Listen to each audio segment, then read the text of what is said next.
Welcome to the Underground, the Steel City Underground, the black and gold standard for Pittsburgh Steelers coverage. Now, here are your hosts, Joe Kuzma and Brian E. Roach. Hello, everyone, and welcome to another edition of the Steel City Underground podcast. My name is Joe Kuzma, and joining me, as always, the Brienne of Tarth to my Jamie Lannister A1, Mr. Brian E. Roach. Brian, what's going on? I've left the room. That's way too creepy for me. Hey, she's a knight now, so, you know, it kind of goes together. We could both be knight. I couldn't think of anyone else. I guess you could be Sir Jorah. There's this weird sexual tension between those two. I'm not into that. No, I'm sorry, dude. I didn't know you felt that way, though. But, you know, I'm honored. I'm honored and touched, but, you know, not that there's anything wrong with that. No, not.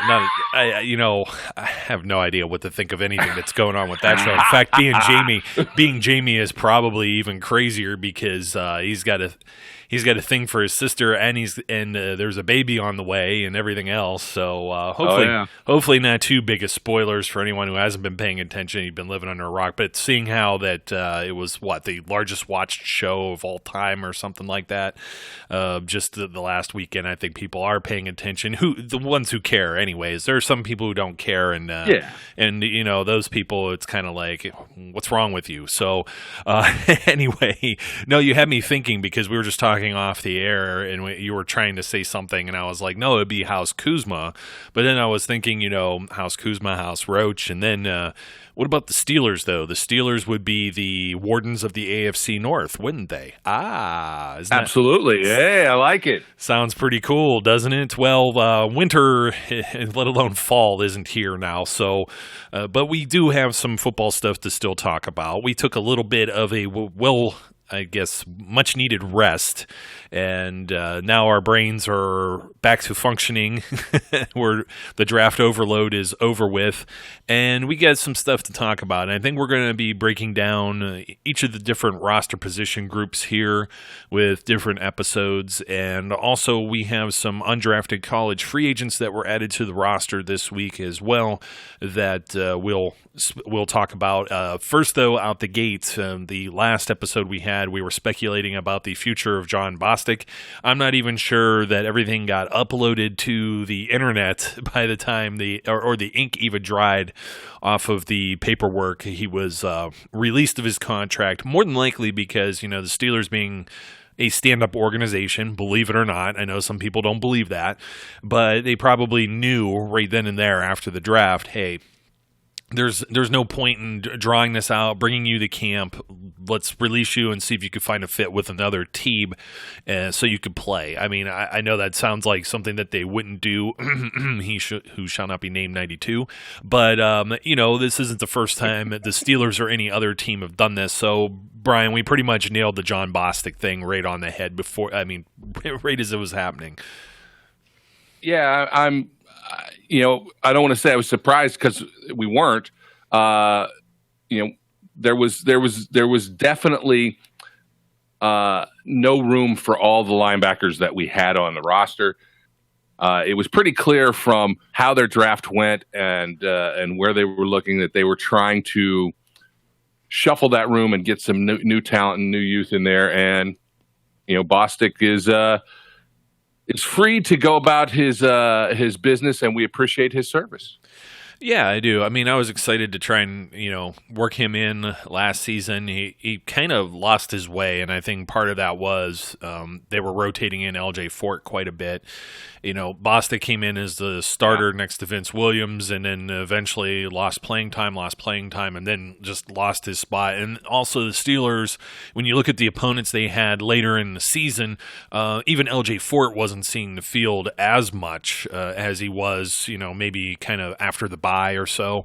I'd have to pull up all the snap counts, but just going off of memory here, there were a lot of DBs on the field, which is kind of the thing we were talking about with the Steelers, you know, taking all the, you know, taking another cornerback and having a lot of corners, having some safeties. And among the undrafted free agents that kind of fit into that picture, they need DBs. They have an extra DB coach now. They have 2 DB coaches with Terrell Austin joining now all of a sudden. Like, I'm terrible with names sometimes when I'm doing this. And for whatever reason. Daryl Drake? Daryl Drake, yeah. No, Daryl Drake's wide receivers. That's the wide receiver coach.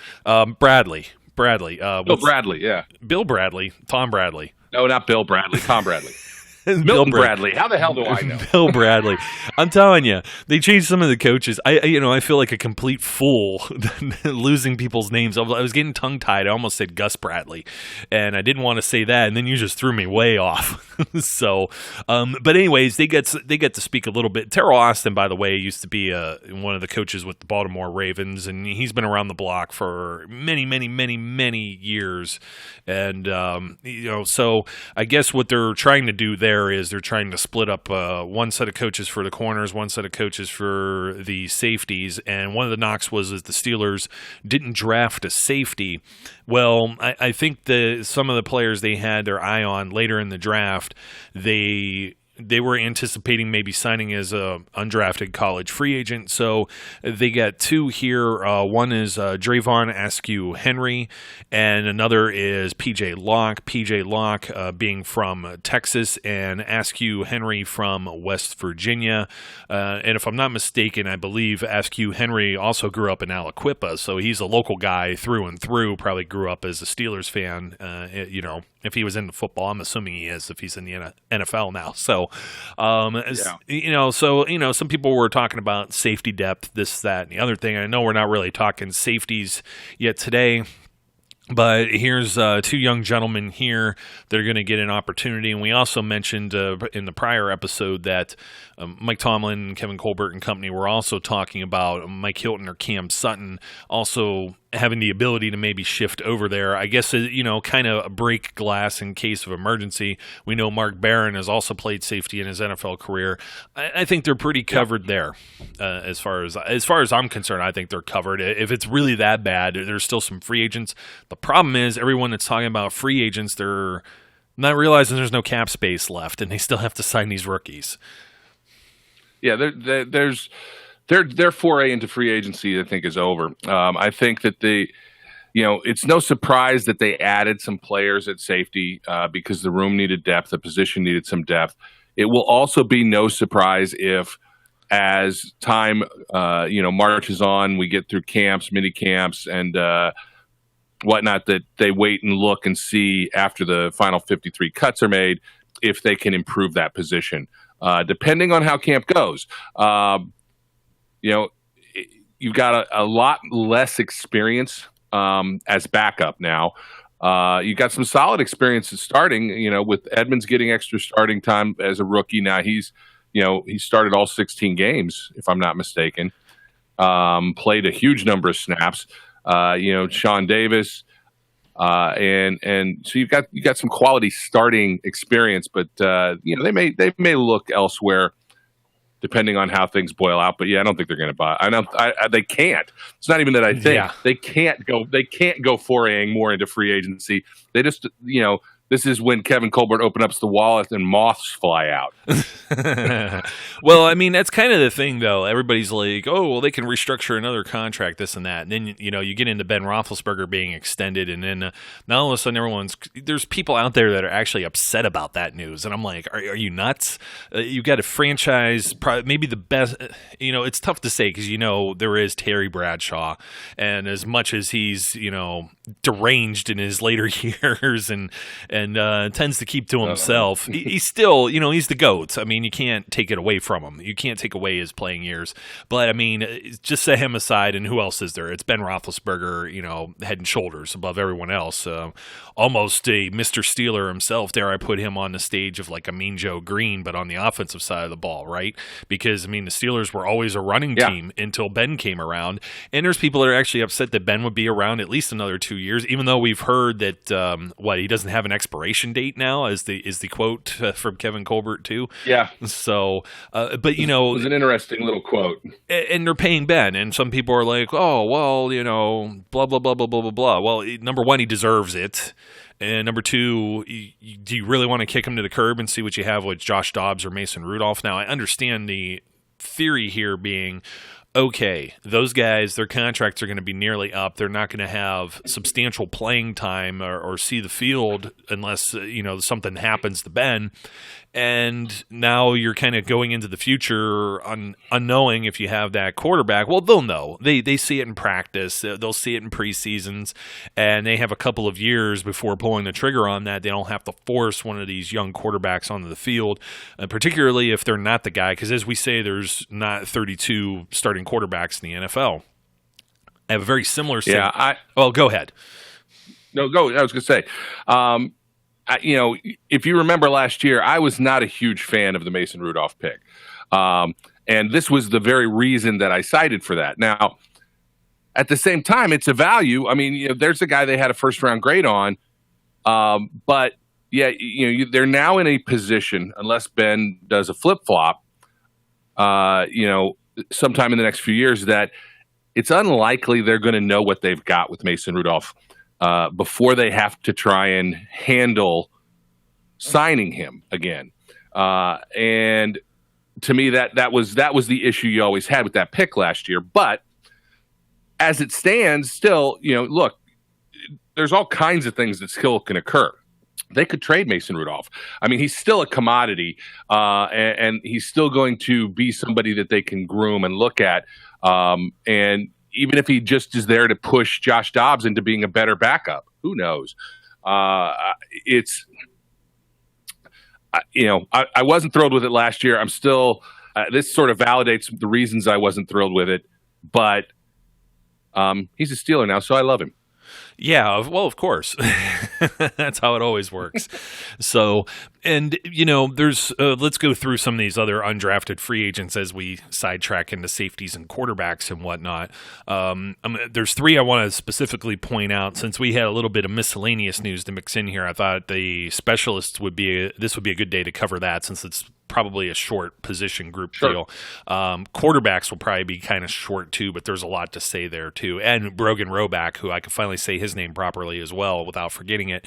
But we'll be covering the different positions. Yeah, I know. I go crazy. Maybe even the whole backfield. Heck, why not? Running back and everything else. Because, it just drives me crazy. People are already like, well, Benny Snell goes in the fourth round and he's going to somehow supplant James Conner. Like, okay, I could see some share of carries, but until I see it, I don't believe it. It hasn't happened with LeGarrette Blount and Bell, or Bell and D'Angelo Williams, or Bell and Connor, or Connor and Jalen Samuels. I don't see it just all of a sudden a fourth round pick, no matter what his accolades were coming out of college, which if people thought his accolades were a lot higher, then wouldn't he have been a first or second round pick? You know what I mean? I know running back has been devalued and it was devalued. It kind of became a little more valued, and then I don't know where it is right now when it comes to the draft, because it seems like there's some like outstanding young men who come out in like the third round. You know what I mean? Like a James Conner and Alvin Kamara, or I won't even mention the guy that's in Cleveland right now. It's suspended, but he had a heck of a streak with Kansas City. So,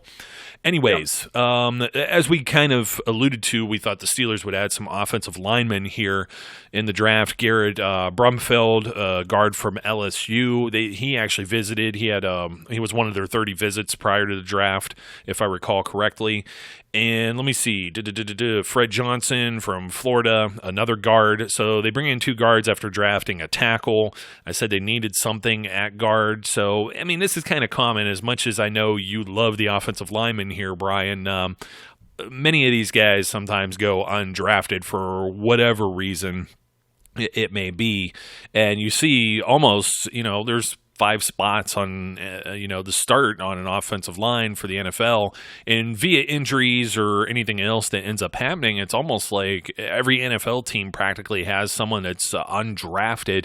It's even funny to kind of say, because even the Cowboys, with that line that they had over the last few years, Lyle Collins, who was supposed to be like a top 3 pick, had whatever that off-field thing was that just totally disappeared, almost seemed fabricated, and he went completely undrafted, and they got like a first-round guy that they just ended up signing. So it's almost like every team has somebody that's an undrafted, that was undrafted from college and is on their offensive line. Ramon Foster and Alejandro Villanueva are two as well. And let me see, those are the guards. There's Jay Hayes, a defensive end from Georgia. We already mentioned the safeties. Alexander Myers, a corner from Houston. Chris Nelson, a defensive tackle from Texas. And then I'll get to our specialists here in a second.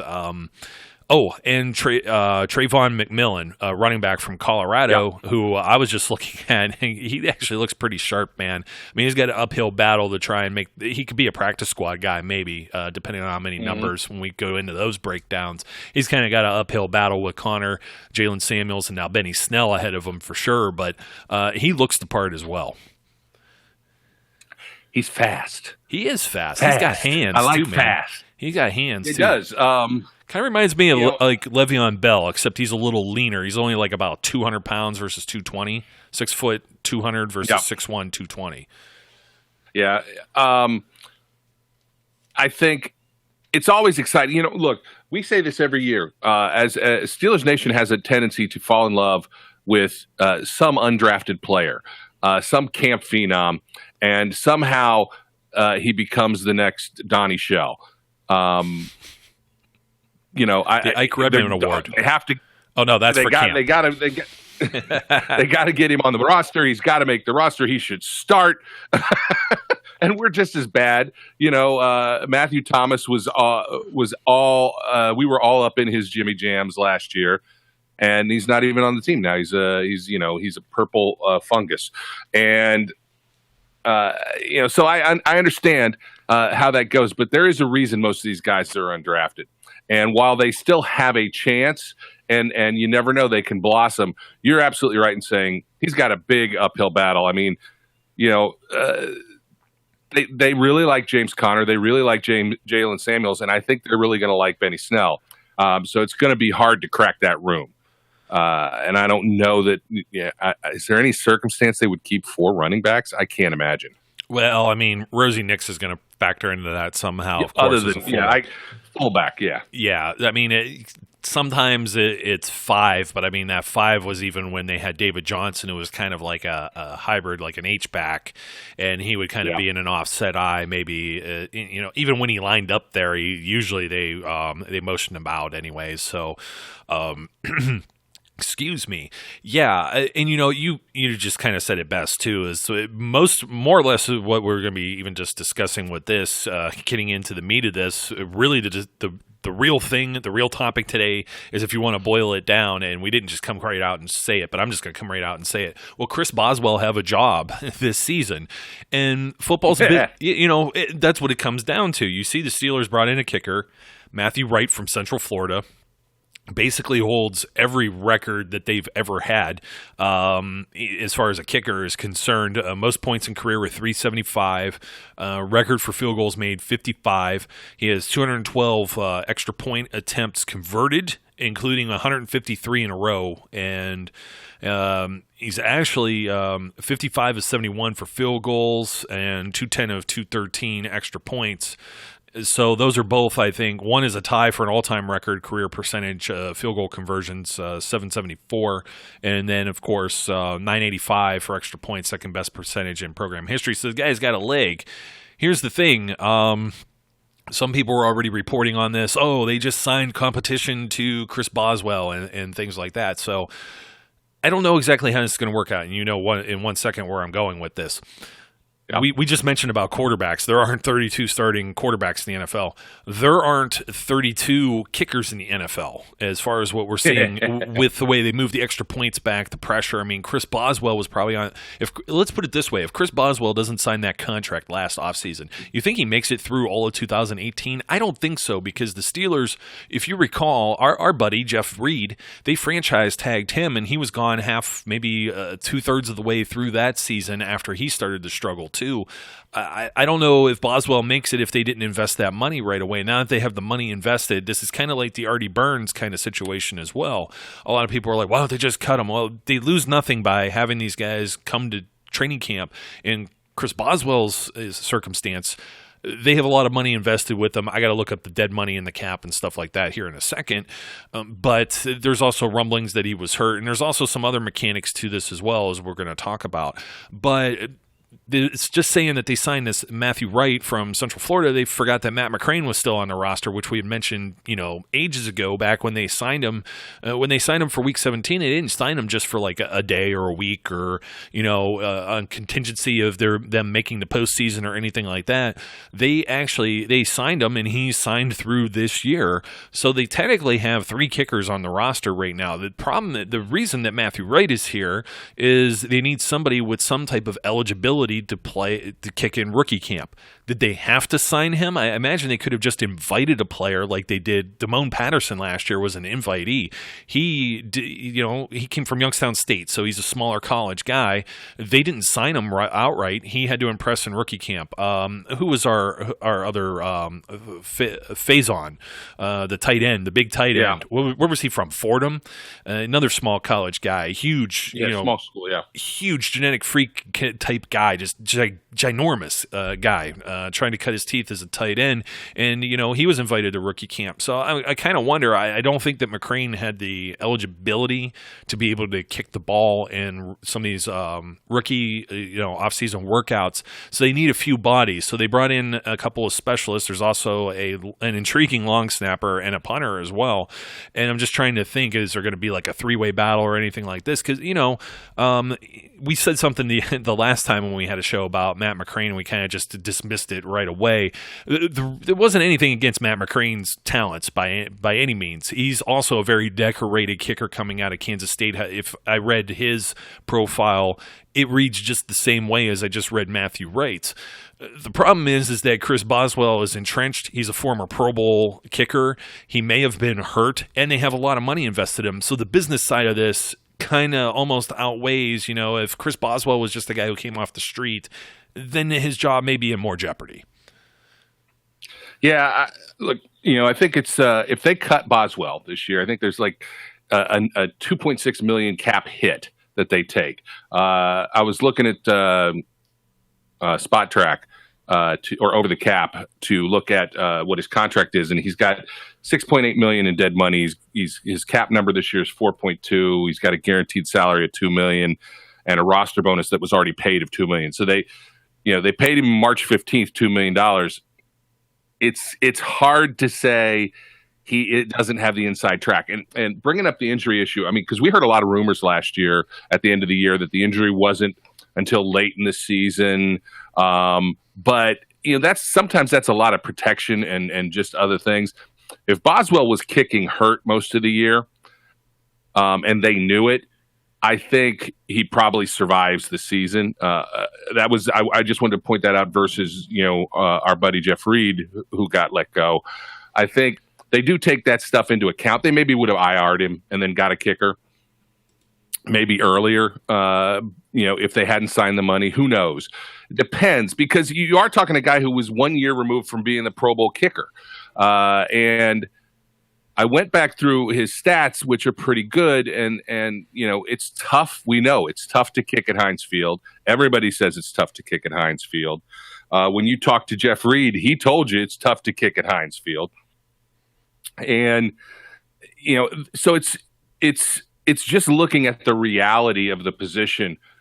You were talking about Matt McCrane. Matt McCrane did a nice job coming in. He made all his kicks. But we got to remember that was his third team last year. And, in a league start for kickers, sometimes they churn through. You talked to Jeff Reed about that, the process of what happens when a team needs a new kicker. Boswell got the same thing. And there's no telling that either Matt McCrane or the new kid who was signed, I've already forgotten. Matthew, they're both Matts. Matthew Wright. Yeah, Matthew Wright and Matthew McCrane. I guess one's kind of Matt. I don't know if the other one goes by Matt or Matthew. I hate being called Joey, so now that I told you that, I regret. We got to have a Matt and a Matthew. I can't have two Matts. Two Matts is too confusing to me. So we'll leave Matt McCrane as Matt and Matthew Wright as Matthew. I think this is an opportunity for both of these guys. Look, if they outkick Boswell in training camp, if they outperform a guy who definitely had a down year last year. It could be their opportunity to win a roster spot. But to pretend that that's not going to be an uphill battle, really just based on the realities of the business side of it, is ingracious, I guess. It's not authentic. It is what it is, and we certainly don't have anything against any of these guys. They're all Steelers, so we all love them.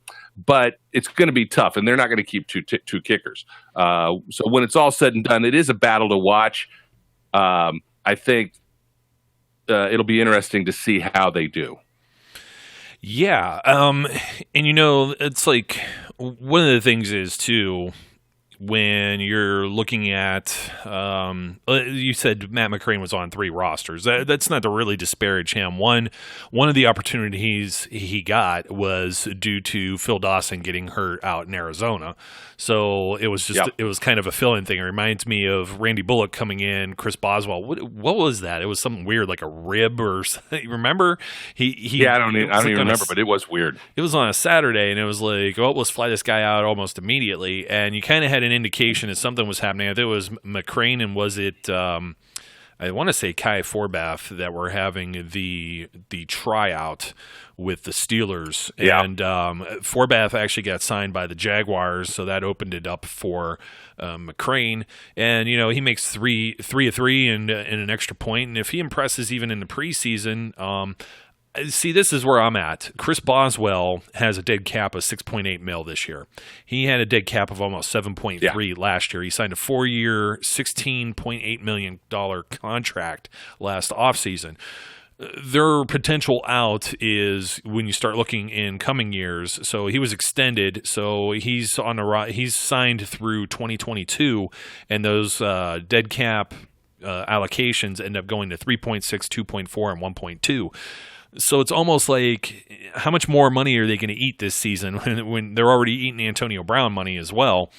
And so when it comes to McCrane, he ends up out in Oakland too. And okay, he goes 5 of 9.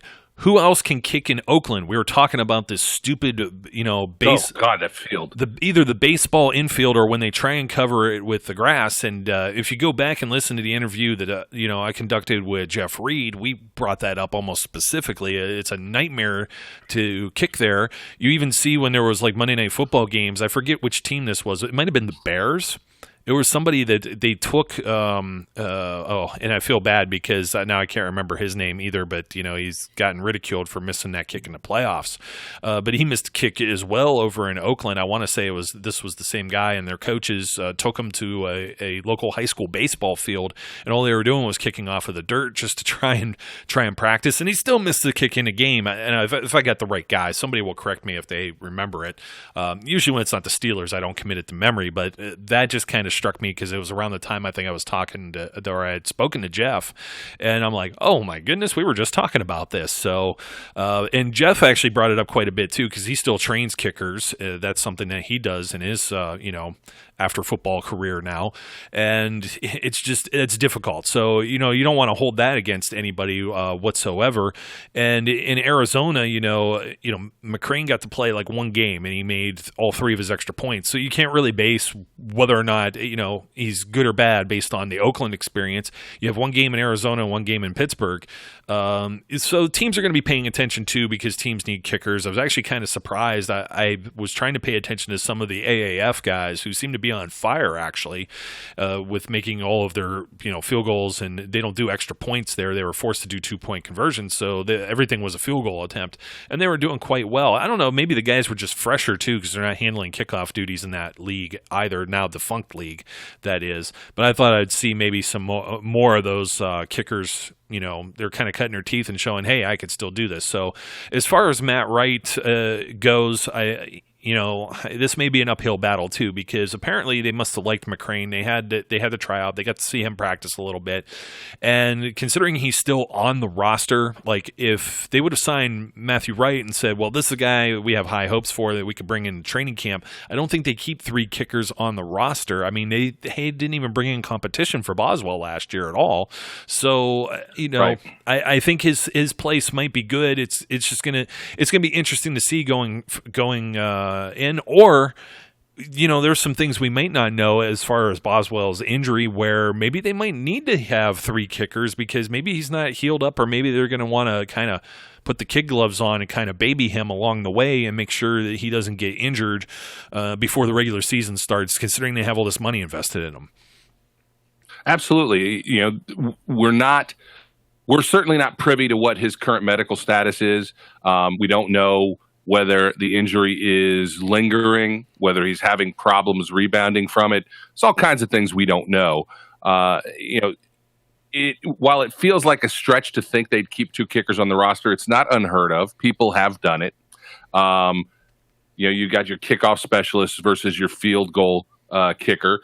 And so it's not inconceivable, but yeah, three seems out of bounds. That's not. I don't think there's any real situation where that occurs. But the thing is, especially with kickers who have this unique road that they tend to follow, trying to stay on rosters or make rosters and get the opportunity to kick.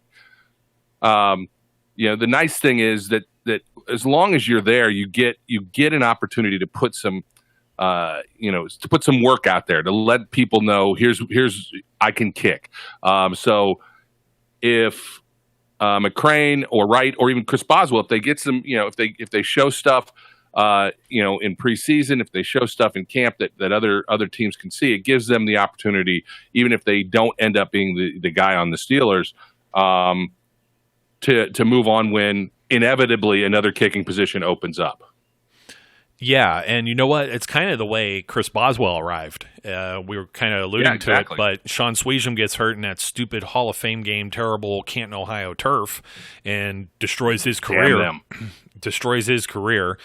And then the Steelers, Garrett Huntley, was that his name? He used to kick for the Saints. I just remember that.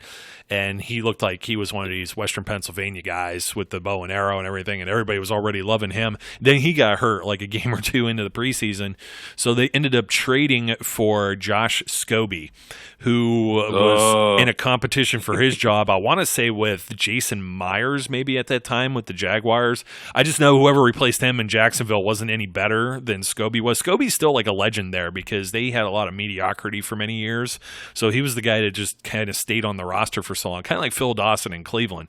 And so a lot of people love him, and he's still highly thought of there. I think he works in media now, and I know he has 1 or 2 of our guys blocked for the stupid March Madness tournament we did a couple years where he was one of the most hated Steelers just because of missing some field. Well, I mean, he missed field goals at like the Patriots game. Not that the Steelers were entirely in that game, but I mean, you miss 2 field goals. I mean, you're cutting off your nose in spite of your face there. You got to have a guy that can make some kicks, and you were starting to get some of these flashbacks of that with Boswell, but Boswell ended up coming in off of the street. I know he was with the Houston Texans and maybe somebody else at some other points in time too. So, that's what it is. It's a traveling band. There's like a mix of, a handful of kickers that aren't on the roster that are basically almost like on call at any time if there's an injury or somebody isn't doing well, and they get picked up almost instantly. A few of them are veterans, and a few of them are some of the guys who I want to call them a rookie because they're not necessarily a vested veteran, but it may take them 2 or 3 years before there's an opportunity for them to stick with a team. And then even when you stick with a team, you're the first team, for whatever reason, things change. You know what I mean? So somebody could come in, new regime, and just wipe the slate clean, and or like one guy over another guy. There's a lot of politics involved in it as well. So McCrane was another guy that was traveling around, trying out with a lot of different teams. I think Matthew Wright's going to be in this situation as well. It's difficult for me, no matter the fervor that there is for people out there. And, I have something that just went up on the website about this too, is just, give the guy a hand up. You know what I mean? Why are we? There's already a lot of pressure. Physically, he's hurt. Emotionally, now he's getting wrecked. Now you have to have fans remember they were telling him to go kill himself. It was so ridiculous. And it's just hey, let's support this guy and see if he can get back to a Pro Bowl level. And I think that's where the Steelers kind of stand there as well. Another position where they brought in someone, a Western Carolina punter by the name of Ian Berryman. He played, he was a redshirt senior, so he was in college 5 years, but he played 4 seasons. And he basically holds pretty much all the records there as well for punting. Punting average 43.8 yards per punt. And, he had 206 punts, the 4th most in that school's history. They had 82 of his kicks were inside the opponent's 20-yard line. That represents 40% of his punts, and 56 of his career punts. So 56 of 206, so about a quarter, roughly, maybe a little over, of his punts went 50 yards or more. He's a 3-time All-Southern Conference selection and a 2-time All-American.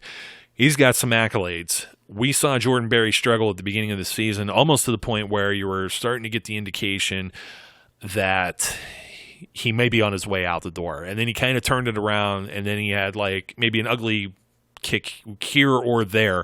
Not anything that was strung together that made it look inconsistent, back-to-back or even back-to-back games. You know what I mean? If you're punting 7 times and one goes bad, the other 6 were okay. I think it was being overlooked. He's the guy that's been there. He's on a 1-year deal. That's what he's back on. Very easy to cut ties with. Again, this is a business thing. I like Jordan Berry. I was very high on Jordan Berry coming out, and when he came in and Brad Wing was the guy that was here, I was very high on Jordan Berry too. Got a cannon for a leg. This other guy's got a cannon for a leg too. It's going to be interesting to see because they had a veteran. Yet again, punter works much in the same way of kickers. What was it?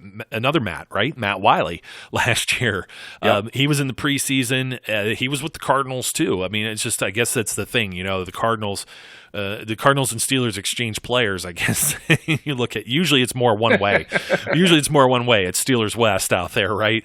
But, yeah, with the veteran, I mean, they had him in there. I don't think he really had a big opportunity to really show what he can do. I think that it was the feeling was that Barry was good at his job and he's going to have this job. Now, I don't know that necessarily, I think like you were saying with the linebackers and some other spots on the roster, they've been moving things around with coaches and everything else. This is a shake-up year. There's definitely some stuff that's moving and shaking, and I think this is one of the positions that you're going to want to keep an eye on as well heading into training camp. Do we now need to consider the name Killer Berries? Killer Berries. Oh boy. I'm just saying we got 2 Berry punters, or is there a problem with the Steelers being fixated on berries and the need to continue to add people with the name Berry? I don't know. Anyway, it just strikes me that this is exactly what we used to say all season last year whenever Jordan Berry would shank a punt was, Berry, man.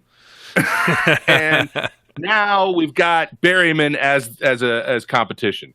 I'm with you. So first of all, I like Jordan Berry too. I think he's an interesting guy. I think he's a fun guy. I like the stuff that he's done on Steelers Live. He's a guy we would have fun talking to on the podcast if he ever came on. He's a character, and I like which we nearly did. We actually had him. He was one of our surprise guys, and it fell through. He is a character. He's a very fun guy. So it would be great if he and he has people overlook the fact that he's been very, very good at pinning teams back. He's been excellent at kicking the ball inside the 20 and giving the opposing team bad starting field position. And it gets overlooked on the occasion where he just, shanks a punt, which happened more than it should. But we will see. We'll see what happens here. If Berryman, who, I think he's 5 inches shorter because Jordan Berry's a big, tall guy. But he's bigger. So I don't know. He's still 6 feet. He's still a pretty large guy for a punter. Yeah. Yeah, and he's 200 pounds, so he's got him outweighed, but Berry's got the reach. So in a slug out, I don't know, a punter fight. Let's have a punter fight. I don't know. I think that Steelers Nation probably more wants a change here than I think the Steelers do. I think the Steelers like continuity. They would like Jordan Berry to get back to being able to boot the ball the way he was doing it earlier in his career. And I think they like the fact that he can pin it, but they got to be realistic. And, kickers of all sorts, specialists of all sorts are quirky, interesting guys. And it's kind of like the Artie Burns situation. When you all of a sudden lose the confidence to do what you think you've been able to do, it's sometimes hard to get it back. And because of the nature of the position, teams tend to be less willing to, ride out that wave, so to speak. In another interesting battle, we probably will see a lot of Jordan Berry kicking in first half and Berryman kicking in the second half in preseason or things of that nature. Or, if they don't like the way one of them looks in camp, who knows? We could have another change. But I think they're doing what they need to do to try and get better at all of these different positions. There's no question about the fact the Steelers did not like being out of the playoffs last year. The front office didn't like it. The players who are vets didn't like it. And they have approached this offseason with the idea that, and pardon my French, that crap ain't happening again. No, I hear you. And you know what? With such the serious tone of that, it was a great segue to the final player. But as looking at the roster here, just for a second, I knew I knew there was something off about this McCrane character. I thought the number 3 jersey was retired, man.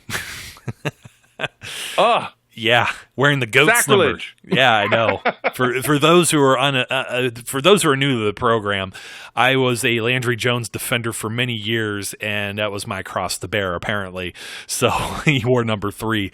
But actually, as a more funny note here, as everyone keeps speculating about what numbers players are wearing, et cetera, et cetera. What's kind of cool? Right now, you have Mason Rudolph, number 2, McCrane 3, Berry 4, Dobbs 5, Brogan Roback 6, Big Ben 7, Boswells 9, Switzer's 10. So there's literally 2 numbers here that are available, number 1 and number 8. And you have 2 specialists, and I wonder if one of them is going to go with a double-digit number, which is possible. But you go 11, okay, 12 is not going to be issued because of Terry Bradshaw. For those who are unaware, there are about 6 to 8 Steelers uniform numbers that have not been reissued. They're unofficially retired. That's one of them, of course. 86 for Hines Ward has still been sticking around there for a while, and 43, Troy Polamalu, 36 for the Bus, 32 for Franco, a few others that I'm probably missing. 58, 59. Oh, yeah. Lambert, Mike Webster, those guys. Dermani, I don't think Dermani's number has been reissued either. Yeah. So Switzer at 10, Moncrief at 11. I want to say James Washington 13, Tevin Jones 14, Trey Griffey 15. 16's up for grabs, and one of these receivers needs a number 2. So Eli Rogers at 17, 18's available, 19 for Juju. So you got 2 specialists, and then you got there's a couple of wide receivers here, like I think Deontay Johnson should wear 84, but just to spite people, that was kind of a rumor. Benny Snell wants to wear 26. So aside from that, I thought that was kind of interesting. I don't remember a time going down the numerical roster where they had like almost every number filled in from 1 through 20. Kind of neat. Anyways. One of these guys is going to be putting on one of these jerseys, and you're talking about, the Steelers, okay, they got one tight end. Tight end was really a need, but so's long snapper. So what do? We signed Trevor Wood from Texas A&M, a tight end / long snapper. I had to look at that like I was an owl. I'm like, wait a minute, the guy, this is almost like an Alejandro Villanueva situation where, you could throw him the ball, which a lot of people forget. Chris Boswell did that last year. You know what I mean? That was like one of the surprise gadget plays of the year. So you could almost have this versatility with like a Trevor Wood. Now, I'm not solely suggesting that he's going to be, I believe he's here to be a long snapper, the rookie camp type of stuff. But we had also discussed whether or not they would bring in someone to compete with Cam Kennedy, the starter. And this kind of goes with the whole process. Snap, hold, kick. and they're going to be looking and evaluating the entire process. So another long snapper is definitely part of this. Having our previous knowledge of trying to speak about long snappers, I don't think there's a whole lot else we could say about that other than don't get penalized, do your job, block and make a nice snap. Yeah, unfortunately, Cam Canaday had a season last year where he got nailed for a couple penalties, and when the Steelers had so many years of Greg Warren being an anchor for them as a long snapper, doing his job, continuing to play every year, when it finally came to an end, people just don't realize, and you have to think back to when James Harrison, I know I named him, I guess it's okay. Snap. Okay. I mean, we don't want to say 84's name until it's a new 84. Then we have to call him something else. Yes. But he's got 20 names anyways, so we could call him something else easily. I'm just sticking with Mr. Big Chest because it's the most ridiculous of the lot. Although, there's some competition with Ronald Ocean. That's a pretty ridiculous name too. Anyway. I love it. Long snapper is just a far more important position than people give it credit for. And, what you need out of that position is consistency, and you don't need anything fancy. It's not like, oh, that's the extra special long snap that no one else can do. Just do the job and don't get penalties. And when you start to get penalties racking up and you start to get slightly errant snaps, guess what? You're going to be in competition the following season.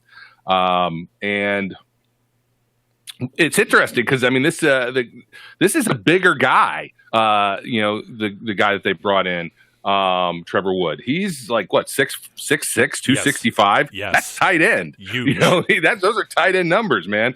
So I we'll see. That's a body to have in there as a long snapper. What's I got to look up Cam Canaday. He's 6'4", 245. So he's right, but see that's a difference, man. That's 20 pounds. Yeah, 20 pounds and 2 inches. So he's just a larger man, Human. 10 pounds per inch. There you go. All right. That makes sense. Yeah, 10 pounds I don't know per if that inch. actually equates to anything important, but, you got some guys that are hey, there's some guys who carry weight differently. What else can I say? I mean, I don't know, but overall he's taller and has more mass. I can't even speak to if he has more muscle mass. By that calculation, any 6-foot guy should weigh 720 pounds. Yeah, I'm nowhere near that. I'm 6'5" myself, so I bet you weigh more than me too, Brian. I'm just saying, 10 pounds per inch. I'm sure I do weigh more than you. 10 pounds per inch. That's 720. I don't know that we have a lot of 726 pounders. That's talk about bowling balls, man. Only Dan McCullers fits the formula. Yeah. So, look. I think it's encouraging that the Steelers are addressing these positions, even though we oftentimes overlook them. Kicking has cost us games. Bad long snapping has cost them in the past. Bad punting has cost them in the past. So the fact that they're recognizing that they need to get better on special teams, and in fact, some of the later round draft picks they hope will turn into ace special teamers as they develop and maybe become starters, it's a good sign that they're aware that they need to improve and they're not ignoring these positions. I totally agree. And, I was actually kind of surprised we talked as long as we did about the specialists. And, I doubt as many people are going to pay as close attention to this program as maybe some of the other ones have a little more, they're a little more spicy, so to speak. But, it's still a very important topic because we're talking about 3 points on field goals. We're talking about extra points. It, makes all the difference in some of these games. The Steelers, there were definitely games last year where if Chris Boswell makes the kicks, that result on the scoreboard, the final results, that maybe not an L, maybe it's a W. And likewise, when you're talking about punting, maybe other teams maybe they have to run an extra 3-4 plays to extend a drive. Maybe one of those plays is a turnover. So pinning teams back further, they have to run more plays. They may have to sub in other players. Maybe they're not as sure-handed. Maybe someone fumbles. Maybe somebody runs the wrong route and one of the DBs gets a pick. Maybe a QB gets sacked. They end up having to punt. There's so many different this is why the coulda, woulda, shoulda, aside from the horrid Joe Hayden PI call against the New Orleans Saints with Alvin Kamara, and all of the insanity that happened against the Chargers in that game, the rest of it is usually water under the bridge for me. It's like, okay, if this went one way or the other, but I'm not hanging my hat on it.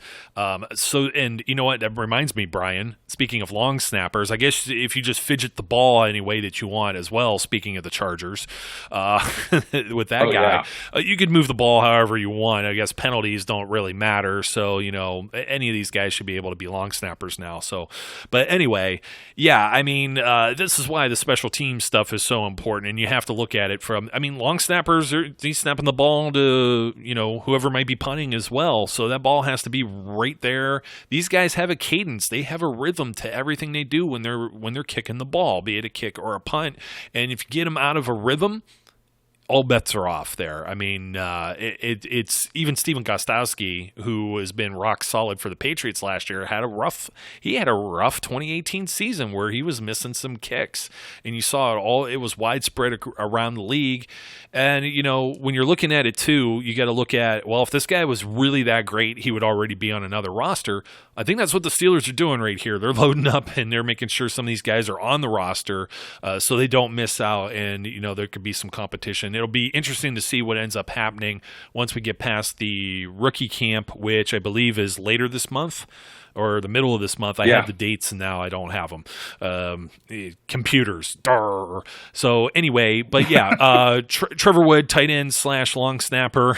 We'll see what he does. I'm assuming mostly long snapping duty. He's only caught a handful of balls in college, and he was supposed to be a tight end anyway, but he ended up getting hurt and redshirted, and then he was more of a special teams guy and kind of made his way, into being a long snapper. So you don't really get to talk too much about long snappers ever, and that'll probably be the most that we end up saying about it. Unfortunately, long snappers get the least amount of love of anyone. I know kickers are people too.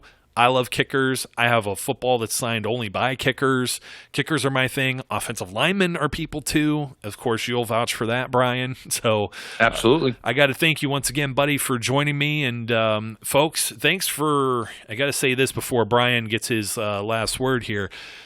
Thank you for all of your support over the draft weekend. Holy cow, we shattered some numbers. We have a lot of new subscribers, so thanks for listening, thanks for tuning in, and thanks for supporting the program.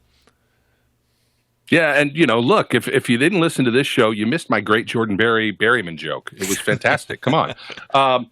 And just to echo that, obviously, man, we love hearing the commentary. We love getting the feedback. It's fantastic to interact with you guys, so keep it coming. And remember, because I should be giving shout outs to some people who have made their donations to the March of Dimes, because of course we have the March of Dimes contest that ends this weekend, ends on Sunday. So you still have a few days to get in that donation. The links are still in the show notes.